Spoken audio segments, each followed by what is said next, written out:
ជំរាបសួរទៅដល់កូនចៅសាគុណទាំងអស់គ្នាណាទាំងក្រៅប្រទេសទាំងក្នុងប្រទេសសិស្សចាស់សិស្សថ្មីណាថ្ងៃអរគុណច្រើនចំពោះនៃការ comment តាក់ទងនឹងគេថាដែលលោកគ្រូបានចែកម្លែកជាគេថាល្អណាហ្នឹងហើយយើងទៅប្រើទៅបានប្រយោជន៍យើងទៅប្រើទៅបានពូកែស័ក្តិសិទ្ធណាហ្នឹងហើយបានរូបម្ដងទៀតណាហ្នឹងហើយថ្ងៃនេះគឺលោកគ្រូសូមចែករំលែកនិមន្តគាថាមហារងាប់គាថាមហារងាប់នេះគឺមានច្រើនយ៉ាងច្រើនស្ថានច្រើនគាថាមិនមែនមានតែមួយគាថាក៏ពីរគាថាទេគឺមានច្រើនមានរហូតដល់5 6គាថា10 20គាថាក៏មានដែរមានមេវែងមេខ្លីតែនេះគ្រូចែករំលែកមេខ្លីជាបល័យណាហ្នឹងហើយគាថាមហារងាប់នេះគឺយើងប្រើបានច្រើនយ៉ាងទាក់ទងនឹងការរងាប់នៅអ្វីផ្សេងទាក់ទងនឹងការចម្រៃអីជាដើមហ្នឹងហើយអញ្ចឹងមុននឹងយើងចូលในការបកស្រាយឬបរិយាយនេះគឺយើងចូលในការសូត្រជាមួយនឹងមន្តគាថានឹងទាំងអស់គ្នាទៅហើយគ្រូនឹងប្រាំពីរបៀបនៃការប្រើណាហ្នឹងហើយឲ្យស្វែងយល់ដោយបញ្ញាចំណេះដឹងហ្នឹងហើយ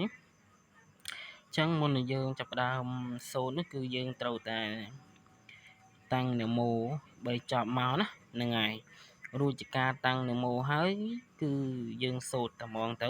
ណាហ្នឹងហើយអតិឧតាំងមេសុអ៊ីស្វាម្ដងទៀតអតិឧតាំងមេសុអ៊ីស្វាម្ដងទៀតអតិឧតាំងមេសុអ៊ីស្វាមុនគេថាមហារងាប់នេះគឺខ្លាំងហើយក៏ប្រកែដែរគឺខ្លាំងតែហ្មងឥឡូវនេះយើងនិយាយអំពីនៃការប្រើមុនគេថាមហារងាប់នេះគឺយើងប្រើបានតាក់ទងនឹងការរងាប់នៅវត្ថុផ្សេងដែលយើងបានយើងរាប់បញ្ចូលជាប្រភេទបញ្ញាក្អែកដែលយើងយកមកហាយគឺយើងអាចត្រូវសុបរងាប់សិនមុននឹងយើងយកទៅប្រើទី2គឺរូបដែលយើងឆ្លាក់ហើយក្តីគឺយើងត្រូវសុបរងាប់សិនទើបយើងយកមកប្រើបានណាហ្នឹងហើយហើយម្យ៉ាងទៀតដូចជាប្រភេទខ្នាយណាថ្មសំលៀងក្តីជង្គោមក្តីភ្លុកក្តីឬក៏វត្ថុអីផ្សេងក្តីមុននឹងយើងយកមកប្រើយកមកដាស់យកមកប្រសិទ្ធិយកមកបញ្ចុះអីក្តីហ្នឹងដែលខាតយើងទៅរងាប់ឲ្យស្លូតសិនធម្មតាព្រលឹងដែលយើងយកមកពិច្រើនជារបស់អីផ្សេងវាតែមានការកាញ់សាហាវអីជាដើមណានឹងមិនថាក្លឹម7ក្តីយកមកឆ្លាក់យកមកអីក្តីហ្នឹងក៏វាមានការរងាប់ដូចគ្នាណាហ្នឹងហើយមុននឹងយើងដាស់ប្រសិទ្ធិឬក៏បញ្ចុះនៅវត្ថុទាំងនោះគឺយើងទៅសូត្រមេរងាប់នេះសិនហើយម្យ៉ាងទៀតគេថាមហារងាប់នេះគឺយើងអាចប្រើ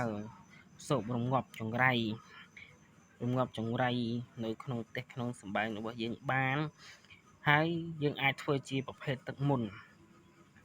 បើសិនជាយើងធ្វើជាប្រភេទទឹកមុនតែហាមកុំផឹកបើសិនករណីថាយើងផឹកគឺនឹងអាចផ្ដាច់នៃជួរសាប៊ូរបស់យើងតរំលែងពីដូនតារបស់យើងក្តីនេះឬក្នុងវងតកោគ្រួសារយើងក្តីហ្នឹងតែមានជួរសាប៊ូអរិយឬក៏អ្នកតាស្នងមេមត់ស្នងរូបអីជាដើមណាអត់ឲ្យយកទឹកនឹងយកមកផឹកទេណាតែយើងអាចប្រោះព្រំទៅលើផ្ទះសម្បែងរបស់យើងដើម្បីរងាប់នៅចង្រៃបដិញចង្រៃចេញពីផ្ទះសម្បែងរបស់យើងឬក៏យើងរងាប់នៅវត្ថុនោះបានចំពោះនៃការប្រើគឺយើងត្រូវមានធុក5សរសៃខុសសូត្រគោពីស្ដាំមកឆ្វេងណានេះយើងសូត្រប្រោះព្រំទៅលើរបស់នោះទៅបើសិនជាយើងមិនមានទឹកឬក៏ប្រោះព្រំអីទេគឺយើងអាចសូត្រជាមាត់ទទេទៅ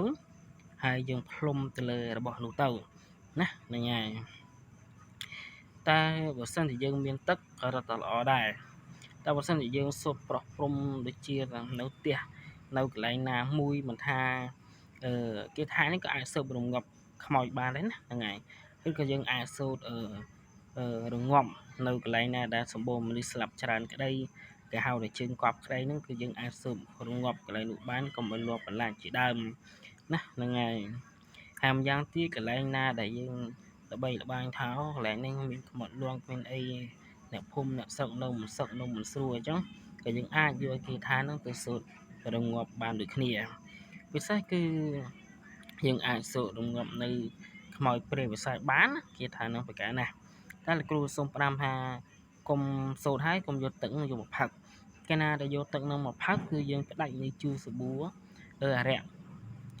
តែស្នងពីតកោរបស់យើងនោះឬក៏គ្រួសាររបស់យើងក្តីគឺនឹងដាច់តែម្ដងណាហ្នឹងហើយបានទេកាលណាទៅផឹកទឹកហ្នឹងហើយចាប់ផ្ដើមព្រឺដេញពីក្បាលដល់ចុងជើងហើយអាហ្នឹងគឺដាច់ផឹងតែហ្មងណាហ្នឹងហើយតាមសម្ដីគ្រូដើមណាហ្នឹងហើយអញ្ចឹងការបកស្រាយបញ្យលមានតែប៉ុណ្្នឹងទេអញ្ចឹងសង្ឃឹមថាកូនចៅនឹងយល់ហើយដឹងច្បាស់ណាហ្នឹងហើយ